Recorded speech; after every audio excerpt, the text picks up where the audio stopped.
Selamat datang di The Deep Dive.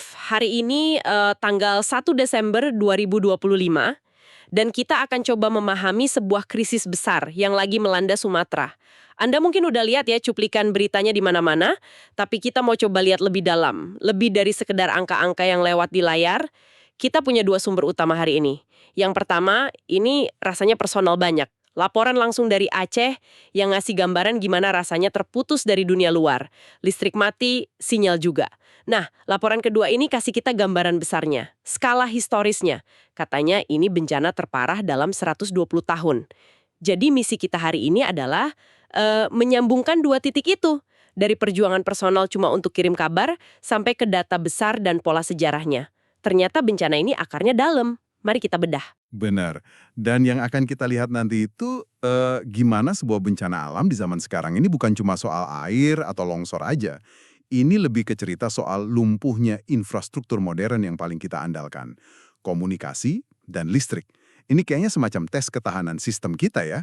Oke, kita mulai dari laporan pertama ya. Suara dari kegelapan di Aceh.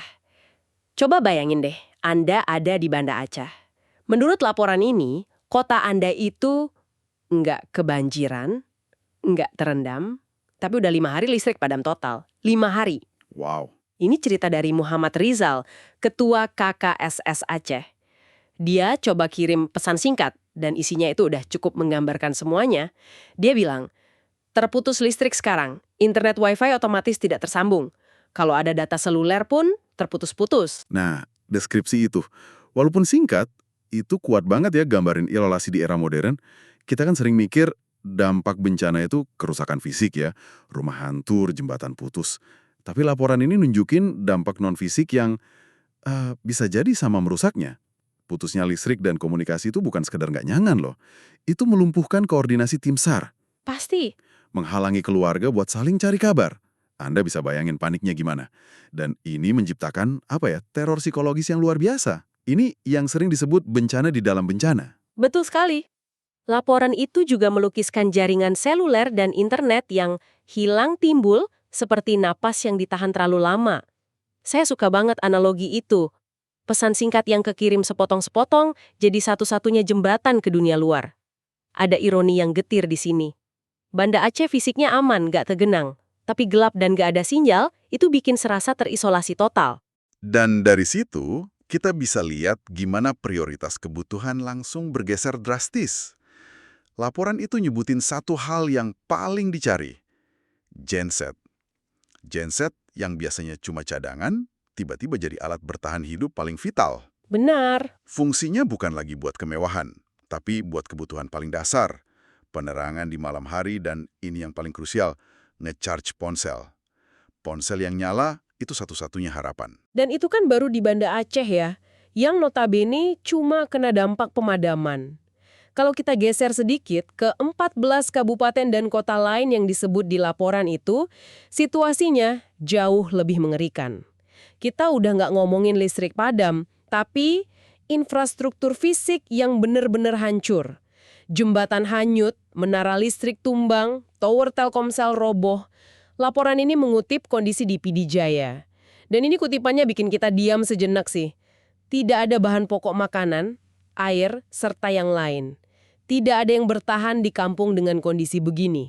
Nah, kutipan dari PD Jaya itu menunjukkan level krisis yang beda lagi. Kalau di Banda Aceh, masalahnya isolasi komunikasi, di sini masalahnya kelangsungan hidup itu sendiri. Tatanan hidup sehari-hari hancur, makanan nggak ada, air bersih nggak ada. Satu-satunya pilihan ya mengungsi. Ini udah jadi krisis kemanusiaan skala besar. Ribuan orang terpaksa ninggalin semuanya. Kebutuhan mereka pun sangat dasar. Laporan itu sampai merinci, beras, lauk pauk, pakaian, air bersih, dapur umum. Ini fondasi paling dasar untuk bertahan hidup kan? Yang menarik dari laporan personal ini tuh, kemampuannya memetakan eskalasi bencana secara bertahap. Mulai dari masalah individu, nggak bisa telepon ke warga, terus meluas ke masalah komunal, rebutan genset, dan akhirnya sampai pada kehancuran regional yang butuh bantuan kemanusiaan. Ini kayak mikrokosmos dari keseluruhan tragedi. Dan kalau mikrokosmosnya aja udah separah ini, saya ngeri bayangin gambaran besarnya. Skala sebenarnya, menurut laporan kedua kita, Ini benar-benar di luar dugaan. Sumber kedua kita ini bilang dengan tegas, ini adalah bencana banjir bandang terparah dalam 120 tahun terakhir. Dan yang bikin ini belum pernah terjadi sebelumnya, bencana ini menghantam 3 provinsi sekaligus. 3 provinsi sekaligus, itu kuncinya.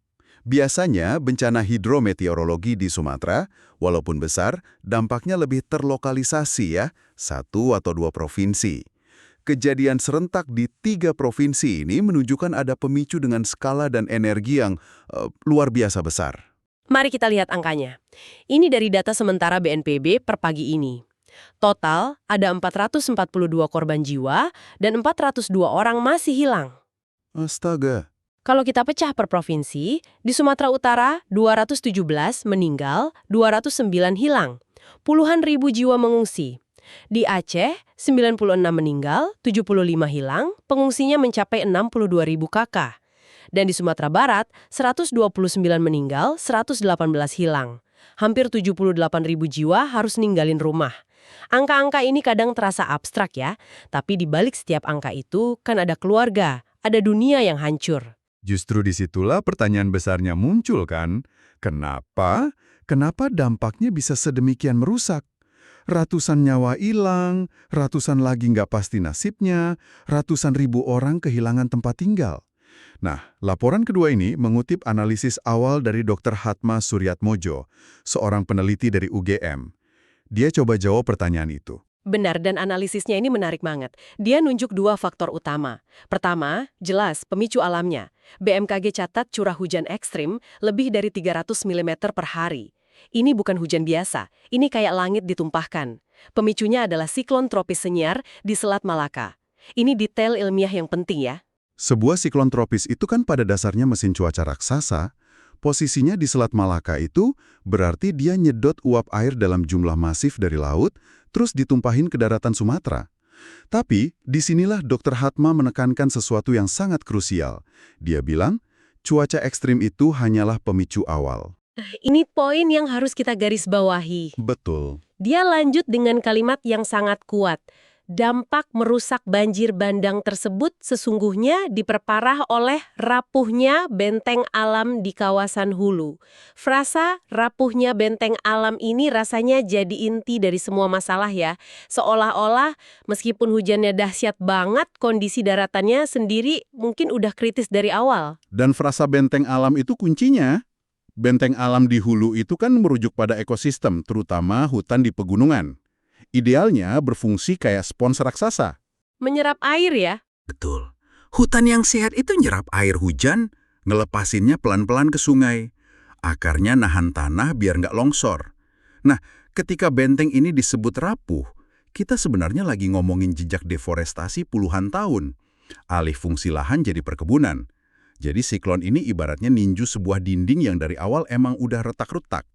Bukan cuma tinjunya, tapi kondisi dindingnya itu sendiri. Bagian yang menurut saya paling mencengangkan dari sumber-sumber ini adalah pas kita lihat jejak sejarahnya. Ternyata peringatan tentang kerapuhan ini udah ada dari lebih dari seabad yang lalu loh. Ini kayak serangkaian alarm yang mungkin nggak kita dengar. Ini bagian yang sangat penting untuk dipahami. Bencana sering kita lihat sebagai peristiwa tunggal yang tiba-tiba datang. Padahal, seringkali itu puncak dari sebuah pola yang udah lama terbentuk. Sejarah bisa nunjukin pola itu dengan jelas. Lini masanya dimulai jauh sekali. Antara tahun 1904 sampai 1906, terjadi banjir besar di Minangkabau.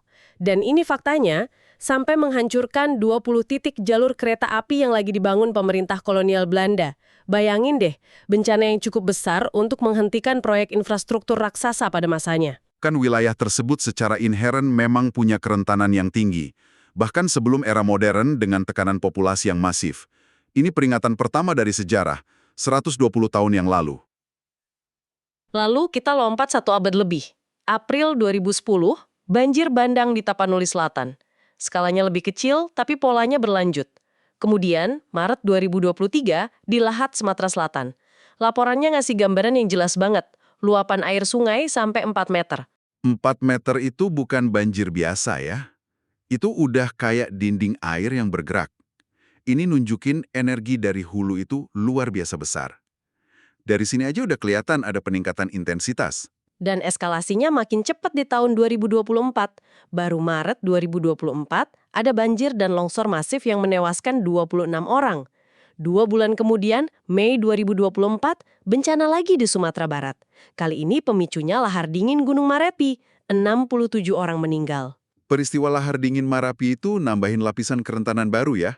Kawasan itu nggak cuma rentan sama hujan ekstrim, tapi juga material vulkanik di lereng gunung yang jadi amunisi tambahan buat banjir bandang.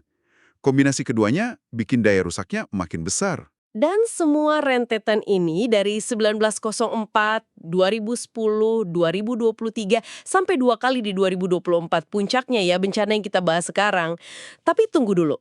Kalau polanya udah sejelas ini, dengan eskalasi yang begitu cepat dalam 2 tahun terakhir, kenapa dampaknya di tahun 2025 ini masih sebesar ini? Kenapa kita seolah nggak siap? Apa yang kita lewatkan sih? Itu pertanyaan paling krusial. Jawabannya mungkin rumit, tapi bisa disederhanakan jadi beberapa hal. Pertama, ada yang namanya amnesia bencana. Setelah fase darurat selesai, perhatian publik dan pemerintah seringkali beralih ke hal lain. Lupa. Kedua, tekanan ekonomi. Membuka lahan untuk perkebunan itu kan kasih keuntungan cepat ya, sementara menjaga hutan dianggap nggak produktif secara finansial. Masuk akal. Ketiga, mempersiapkan diri untuk bencana berisiko tinggi tapi frekuensinya rendah kayak gini tuh, secara psikologis dan politis sulit. Kita cenderung merespons krisis yang di depan mata, bukan yang mungkin terjadi 5 atau 10 tahun lagi. Jadi meskipun alarmnya udah bunyi berkali-kali, kita seolah-olah terus nekan tombol snooze. Jadi, apa artinya semua ini ya? Setelah kita lihat semuanya, kita jadi punya 3 lapisan pemahaman gitu. Pertama, ada pengalaman manusia yang paling dasar, terisolasi dalam kegelapan. Sebuah pesan singkat jadi simbol perjuangan. Kedua, skala kehancuran yang mecahin rekor, angka korban dan pengungsi yang masif di 3 provinsi. Dan ketiga, ini yang paling penting, sebuah pola bencana yang udah berulang lebih dari seabad, dan dampaknya terus meningkat. Kisah ini jauh lebih kompleks daripada sekedar curah hujan yang tinggi. Ini cerita tentang kerapuhan infrastruktur kita, baik yang keras kayak jembatan dan menara seluler, maupun yang hijau kayak ekosistem di hulu. Ini juga cerita tentang memori kolektif kita. Apa kita belajar dari masa lalu? Laporan dari Aceh tadi diakhiri dengan kalimat yang menyentuh, bahwa di tengah keterbatasan ada harapan yang tidak ikut hanyut. Harapan itu penting banget, tentu, untuk para penyintas. Tapi data dan sejarah yang baru kita bedah ini nunjukin sebuah peta. Harapan kasih kita kekuatan buat bangkit, tapi peta inilah yang seharusnya nuntun kita biar nggak jatuh ke lubang yang sama lagi. Nah, ini membawa kita ke pemikiran terakhir untuk Anda. Melihat pola bencana yang terus berulang dan makin parah selama 1 abad ini, dengan faktor rapuhnya benteng alam sebagai akar masalahnya, mungkin pertanyaan yang perlu kita pikirkan sama-sama bukan lagi apakah bencana serupa akan terjadi lagi ya, melainkan bagaimana cara kita memastikan bahwa respons kita di masa depan akan menulis cerita yang sama sekali berbeda untuk memutus siklus yang merusak ini. Berapa ini naiknya air? Dari jam 11 malam, Bang. Sebelumnya enggak naik ya? Sebelumnya sering juga kayak gini, Bang. Karena akibat hujan ini, makanya air pasang surut ya, Bang. Oke, yang hari ini kena hujan juga? Ya, hari ini kena hujan. Dari siap sholat maghrib sampai sekarang hujan. Yang terendam apa aja nih selain jalan? Rumah terendam, masjid juga terendam, Bang. Oke. Ada apa tadi? Kereta hanyut di bawah air karena lewat dia. Oh, pas maksa lewat gitu ya? Masa lewat udah dilarang, dia nggak dengarkan. Tapi alhamdulillah selamat juga, Bang. Jembatan Sukamakmur lumpuh total pagi ini. Longsor.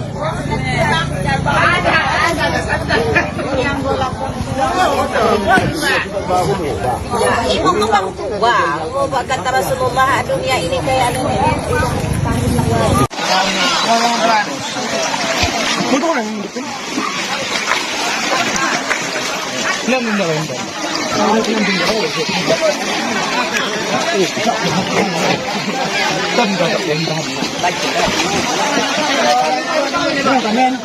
kan mak narua. Nah, mak narua.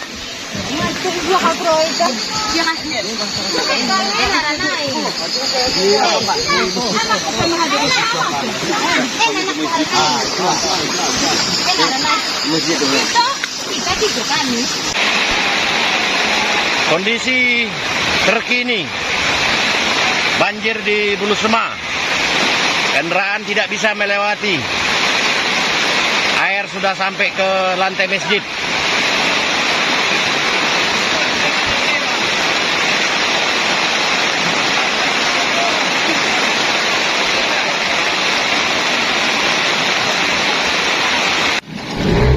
Ini HP habis ini benar. Nanti sama video saya.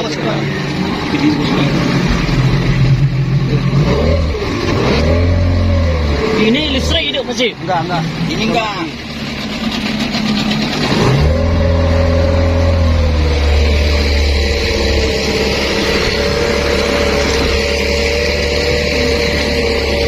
Ini geser rumah. Download Tribun X sekarang. Menghadirkan lokal menjadi Indonesia.